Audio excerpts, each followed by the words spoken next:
Assalamualaikum warahmatullahi wabarakatuh. Salam sejahtera untuk kita semua. Syukur alhamdulillah. Saya masih diberikan kesehatan untuk menyapa sahabat Kang Nur. Ya, dimanapun kalian berada, semoga selalu dalam keadaan sehat, selalu diberikan keberkahan, kelancaran rezeki dan juga kebahagiaan dunia akhirat. Amin ya rabbal alamin. Nah, saya ada DM di Instagram saya, ya, yang bertanya, ini curhat ya, ini kakak curhat soal adiknya. Bagaimana cara mengatasi anak kelas 1 SMP yang sudah bucin pada pacarnya, Kang? Dia adik saya sebagai kakaknya, saya merasa khawatir terhadap adik perempuan saya. Oke, kelas 1 SMP. Masih tergolong sangat-sangat muda, tapi sudah kenal yang namanya cinta-cintaan, bucin. Ya nggak masalah, yang namanya era sekarang ini ya, banyak sekali pergaulan, bebas sekali sosmed, apalagi ada yang namanya handphone, Android dan lain sebagainya. Tentu kita gampang sekali menaruh suka sama seseorang. Ya, kita bermain sosmed, kita ketemu sama orang lain, nah kita menaruh suka juga sama orang tersebut. Ya. Gimana cara mengatasinya? Oke. Sebelum kita mengatasi, perlu kita sadari terlebih dahulu adalah yang namanya cinta ya. Setiap orang itu pasti mempunyai cinta.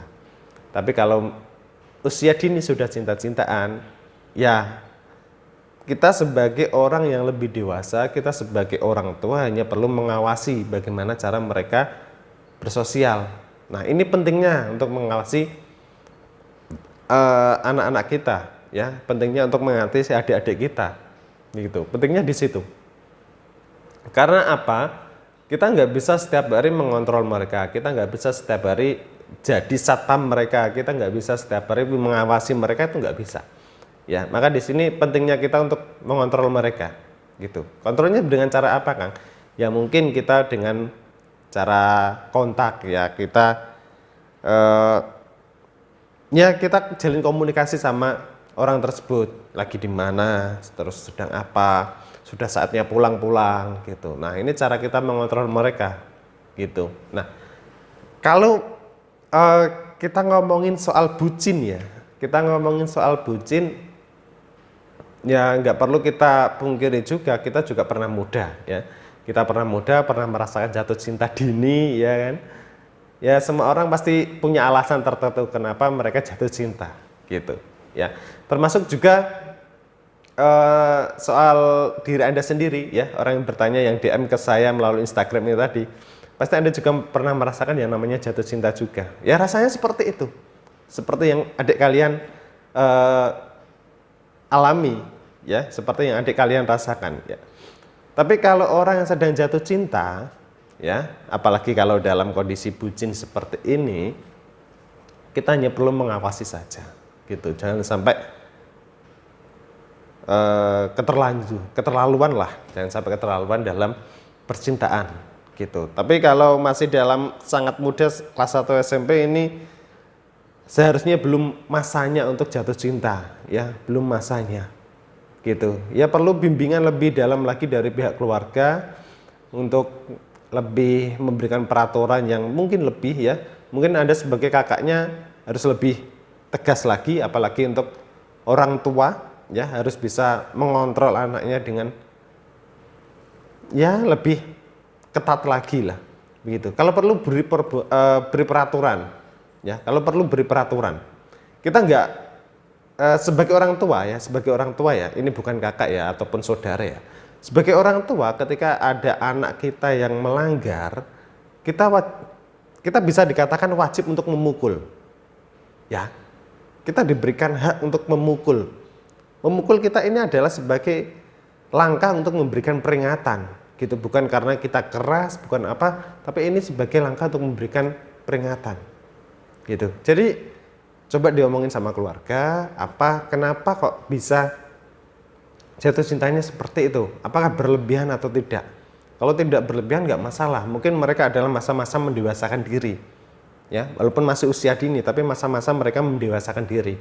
Mereka dengan ketika merasakan jatuh cinta, mereka akan belajar yang namanya sakit, mereka akan belajar yang namanya bahagia. Nah, ini sisi positifnya di sini untuk orang yang jatuh cinta. akan belajar yang namanya mana orang yang baik, akan belajar yang namanya mana orang yang buruk, gitu ya. Kalau kita melarang, istilahnya kita melarang, maka kita juga nanti istilahnya membatasi untuk pola pikirnya berkembang, gitu. Bukan berarti di sini saya membela orang-orang yang bucin ya, bukan berarti seperti itu ya. Tapi saya ingin mengajak sahabat Kang Nur ya, orang-orang tua, ibu ya, bapak, kemudian kerabat ya yang masih punya adik yang sudah merasakan jatuh cinta, ya coba diawasi saja. Coba diawasi saja, coba dikontrol bagaimana cara percintaan mereka, bagaimana cara mereka menjalin hubungan, begitu. Ya nggak masalah mereka jatuh cinta, merasakan yang namanya cinta itu seperti apa, nggak masalah. Tapi kita kontrol, ya kita tetap kontrol mereka, gitu. Kalau kita membatasi, maka kita dengan istilahnya juga kita membatasi mereka untuk menjadi orang yang lebih dewasa. Ya, karena jatuh cinta juga salah satu cara untuk mendewasakan diri, begitu. Ya, asal diajarkan terus. Nah, gini loh caranya jatuh cinta yang baik. Kalau dia marah, kamu nanti lakukan ini, gitu. Ya, diajarkan seperti itu, bukan malah membentak-bentak, memberikan peraturan yang kamu belum waktunya nih. Nah, bukan seperti itu. Kalau dari Kang Nur, memang Kang Nur bukan pakar cinta ya. Kang Nur bukan pakar cinta, tapi saya paham soal bagaimana cara merasakan diri sebagai orang lain, gitu. Orang yang jatuh cinta pasti memiliki gejolak hati. Tinggal bagaimana cara kita mengarahkan mereka yang baik, begitu ya. Kalau Anda tidak ingin supaya adik Anda itu terjerumus lebih dalam soal percintaan, dikontrol. Ya, itu. Dan konsultasi sama orang tua. Itu paling penting, orang tua itu harus tahu tumbuh kembang dari anaknya masing-masing, gitu ya.